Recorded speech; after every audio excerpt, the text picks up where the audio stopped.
voter. Il faut voter. Comment dit on va? Camarade Dr Justin Kone Katina, président du Conseil de stratégie et politique du PPACI, camarade professeur Sébastien Danon Djedje, président exécutif du PPACI, chers camarades vice-présidents et membres du CSP, chers camarades membres du secrétariat général, vice-président, secrétaire généraux adjoints, coordonnateurs régionaux et adjoints, secrétaires nationaux techniques. Je voudrais dire que nous avons commencé cette cérémonie avec beaucoup de retard. La direction exécutive voudrait s'en excuser. Ce sont les aléas des contingences et des urgences de gestion. C'est vrai que nous savions que le 17 c'était l'anniversaire, mais d'autres impératifs nous avaient occupés et préoccupés même, au point que nous avons entrepris cette cérémonie un peu à la va-vite. C'est ce qui explique que les militants du PPACI n'aient pas été suffisamment mobilisés. Nous voudrions vraiment nous en excuser. Mais comme nous allons nous lancer dans ce week-end et le week-end d'après à l'assaut de toutes les 10 et 14 fédérations d'Abidjan, du district d'Abidjan et de la ceinture d'Abidjan, eh bien, nous reviendrons sur les sujets majeurs pour pouvoir échanger avec les camarades et surtout mettre tout le monde en ordre de bataille pour l'essentiel. Alors, j'avais préparé un long discours de 14 pages, mais je crois que je vais vous épargner cela et répondre. Je vais me contenter de répondre aux questions pertinentes et judicieuses qui ont été posées par le deuxième vice-président au nom du président Laurent Gbagbo. Le PPACI a 3 ans. Quel bilan faisons-nous? Sommes-nous encore un bébé qui rampe à 4 pattes? Sommes-nous capables de marcher, de courir et de concourir? Si tel est le cas, comment nous envisageons de faire et quelles sont donc les perspectives que nous avons examinées ensemble? Je crois qu'en répondant à ces questions-là, j'ai fini de vider mon discours de 14 pages et on pourra se lever en 10 minutes. Camarades membres et militants du PPACI, voilà donc 3 ans que notre parti a vu le jour. Qu'est-ce qu'on a fait depuis ce temps? À l'an 1, le secrétaire général, c'était le camarade Damana Diapikas. Il a dressé un bilan de 1 an d'existence. En l'an 2, nous avons sauté pour continuer le travail. Aujourd'hui, nous pouvons dire les choses suivantes. Quand un parti se crée, on veut savoir où il habite. A-t-il un siège? Peut-on le trouver dans un lieu géographique? Ça a été fait. Nous avons un siège. Nous avions, on était chez le président Sangaré, on a aménagé ici maintenant. Quelle est notre représentation sur le terrain? À l'origine, les textes prévoyaient que le parti soit calqué en fédération sur les sous-préfectures et les communes existantes. Et donc, l'objectif c'était 538. Mais à la pratique, la commission chargée des élections de notre parti a identifié 320 fédérations viables et fiables qu'on peut mettre en place.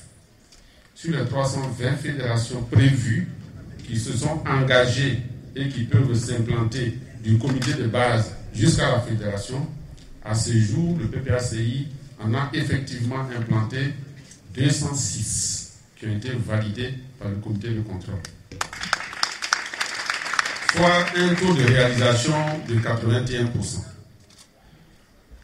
Nous sommes présents sur les 33 régions et districts de Côte d'Ivoire.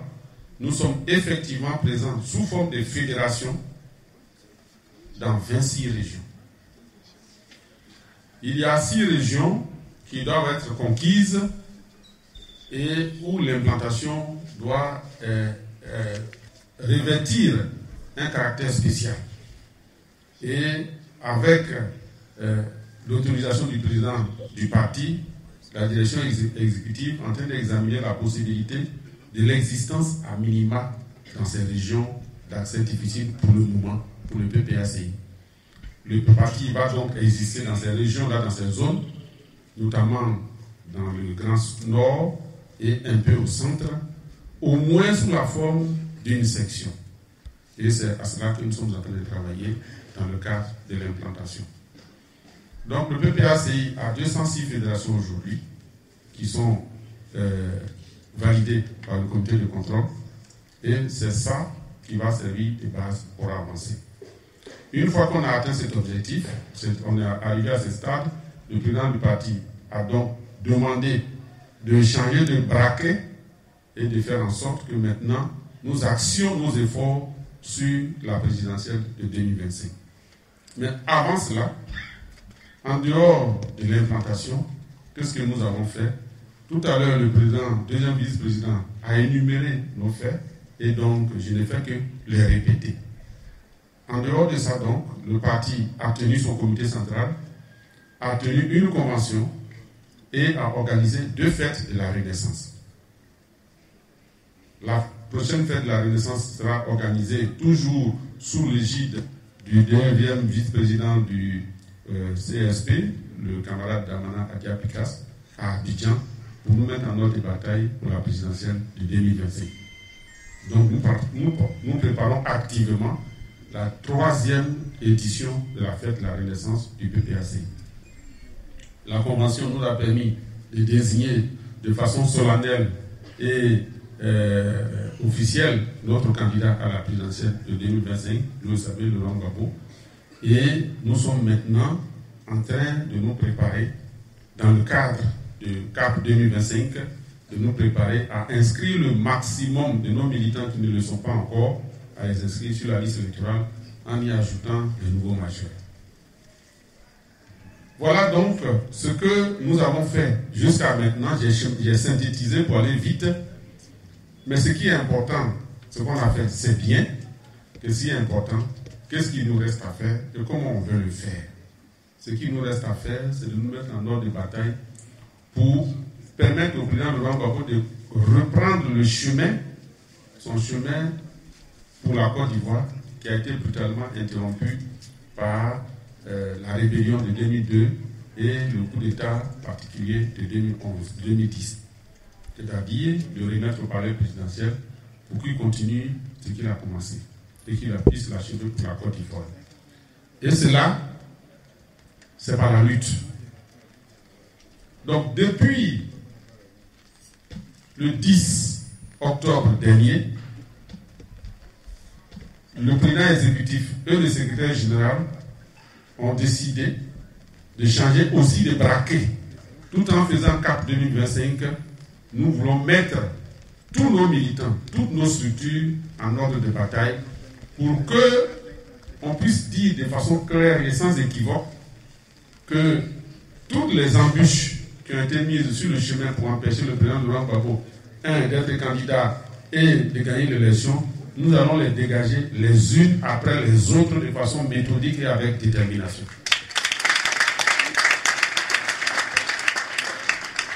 Et dès cet après-midi, dès ce week-end, commence une tournée dans les 14 fédérations d'Abidjan. Les membres du CSP, les membres du secrétariat général sont mis en mission pour animer des meetings qui vont porter sur 3 sujets. L'exhortation à l'enrôlement, la préparation des militants pour les batailles pour que le président Laurent Gbagbo soit sur la liste électorale et la préparation du militant pour que les conditions d'élection justes et transparentes soient arrachées. Je n'ai pas dit commander ni solliciter, mais je dis bien arrachées par la lutte. Donc les perspectives sont simples. Le choix qui se dresse devant nous est simple. si nous voulons avoir un avenir pour nous-mêmes et pour nos enfants, on se dresse. Si nous avons peur de la répression et de tout ce qui va suivre, alors nous nous couchons et Ouattara continue de marcher sur nous-mêmes et sur nos enfants pour les générations et les générations à venir. Or, le PPACI, le parti de Laurent Gbagbo, n'est pas un parti qui se couche, c'est un parti qui est toujours debout. Donc, les perspectives. Dans cette semaine, nous allons montrer que le PPACI a fini de se préparer, a fini d'implanter de façon majoritaire et se dresse maintenant pour aller à la conquête du pouvoir. Et en dehors de la mobilisation populaire, nous considérons que Laurent Gbagbo sera sur la liste électorale. Or, quand il sera sur la liste électorale, il faut se préparer pour la campagne électorale. La campagne électorale, la direction exécutive prévoit en perspective la mise en place d'un comité de veille électorale en prenant les lieux de vote qui vont préparer le terrain pour les directions de campagne que le président voudra bien mettre en place. Donc, sur la base de l'existence du parti, des responsables que nous avons, et sur la base de l'enrôlement que nous aurons fait, nous saurons qu'ici, dans telle école, il y a un lieu de vote qui regroupe les villages ou les quartiers de tel environnement. Nous allons créer un comité de veille électorale. C'est l'îlotage qui va venir et c'est la perspective majeure pour préparer la campagne électorale. Et donc, entendu que pour nous, il est évident, c'est pour nous une question de vie ou de mort, il est évident que le président Laurent Gbagbo doit être et sera sur la liste électorale. Camarade président, voici brièvement notre bilan et rapidement nos perspectives. Nous éviterons d'aller dans les détails, dans la mesure où les détails cachent souvent le diable, et donc nous allons nous arrêter là. Camarade président, voilà ce que je voulais dire. Merci, camarade président.